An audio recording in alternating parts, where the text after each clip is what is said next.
நடிகர் விஜய் நீலாங்கரையில இருக்கக்கூடிய வீட்ல என்ன அனுமதிக்க மாட்டேன்றாரு அப்படின்னு இடைமனு தாக்கல் ரீசெண்டா மறுபடியும் சப்மிட் பண்ணியிருக்காங்க. அண்ட் இது இப்போ சோசியல் மீடியால ரொம்பவே வைரலா போய்க்கிட்டு இருக்கு. கடந்த ஒரு வார காலமாகவே சோசியல் மீடியா ஃபுல்லா பயங்கர வைரலா போய்க்கிட்டு இருக்கக்கூடிய விஷயம் தளபதி விஜய் மற்றும் சங்கீதா இவங்க 2 பேத்தோட டிவோர்ஸ் தான். விஜய் அவர்கள் எக்ஸ்ட்ரா மேரிட்டல் அஃபேர் வச்சிருக்காரு அப்படின்னும், எனக்கு ஏகப்பட்ட ப்ரெஷர் கொடுத்தாரு அப்படின்னும் சங்கீதா அவர்கள் ரீசெண்டா அவருக்கு எதிராக டிவோர்ஸ் அப்ளை பண்ணியிருந்தாங்க. அண்ட் அது மட்டும் இல்லாம இந்த ஒரு டிவோர்ஸை எனக்கு ஓகே பண்ணி கொடுக்கல அப்படின்னா, சுமூகமா முடிக்கல அப்படின்னா, பிரஸ் மீட் வச்சு சம்மந்தப்பட்ட நடிகையோட ஃபோட்டோ அண்ட் வீடியோவை வெளியிடுவேன் அப்படிங்கிற மாதிரி சொல்லியிருந்தாங்க. அண்ட் இதற்கிடையில இந்த ஒரு விஷயம் நல்லபடியா சுமூகமா முடிஞ்சிடும் அப்படின்னு நம்ம நினச்சிக்கிட்டு இருந்தோம்.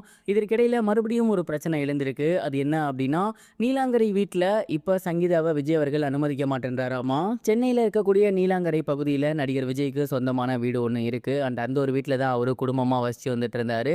அண்ட் சமீப காலமாக அவரோட ஒய்ஃப் மற்றும் குழந்தைகள் லண்டன் போயிட்டாங்க. குறிப்பா சங்கீதா அவர்கள் லண்டன்ல சிட்டிசன்ஷிப் வாங்கி இருந்து வந்துட்டு இருக்காங்க. அண்ட் இதற்கிடையில தான் டிவோர்ஸும் அப்ளை பண்ணியிருந்தாங்க. இந்த ஒரு டிவோர்ஸ்க்கு முன்னாடி வரைக்கும் சங்கீதா அவர்கள் அந்த ஒரு வீட்டில் தான் இருந்தாங்க. அவங்களுக்குன்னு சொகுசான ஒரு அறையும் இருந்துச்சு.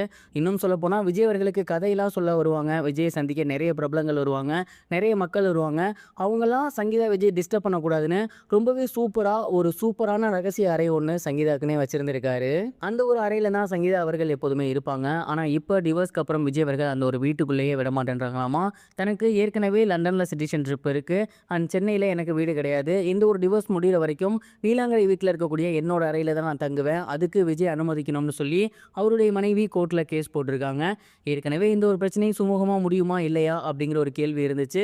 செட்டில்மெண்ட்லாம் விஜய் அவர்கள் பேசியிருந்தாரு அப்படிங்கிற மாதிரிலாம் டாக்ஸ் போணுச்சு. ஆனால் இப்போ அவங்கள வீட்டுக்குள்ளே சேர்க்கல அப்படிங்கிற விஷயம் பெண்களிடத்தில் மிகப்பெரிய ஒரு கோபத்தை உண்டாக்கும்.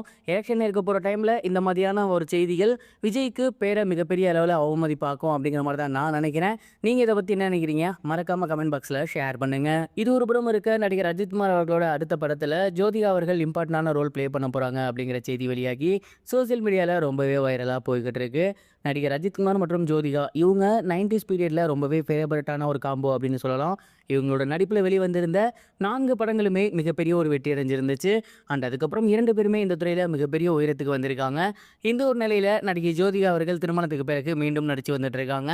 நடிகர் அஜித்குமார் அவர்களோட அடுத்த படத்தில் ஜோதிகா அவர்களுக்கு இம்பார்ட்டண்டான ஒரு கேரக்டர் ப்ளே பண்ண போகிறாங்களாமா. அதற்கான பேச்சுவார்த்தை இப்போ போய்கிட்டு இருக்கு அப்படின்னும், கண்டிப்பாக அந்த ஒரு கேரக்டர் கிளிக் ஆனிச்சு அப்படின்னா மீண்டும் ஸ்க்ரீனில் அஜித்குமார் மற்றும் ஜோதிகா இவங்க 2 பேத்தையுமே பார்க்கலாம் அப்படிங்கிற மாதிரி ரசிகர்கள் எதிர்பார்த்துட்டு இருக்காங்க. இதற்கு முன்னாடி இவங்களோட காம்போல வந்திருந்த எல்லா படங்களுமே மிகப்பெரிய ஒரு ஹிட் ஆகியிருந்துச்சு.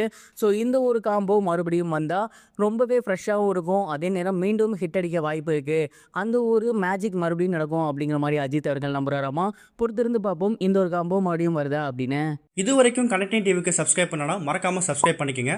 உடனடி அப்டேட்ஸ் பெறுவதற்கு நோட்டிஃபிகேஷன் பெல்லையும் கிளிக் பண்ணிக்கங்க.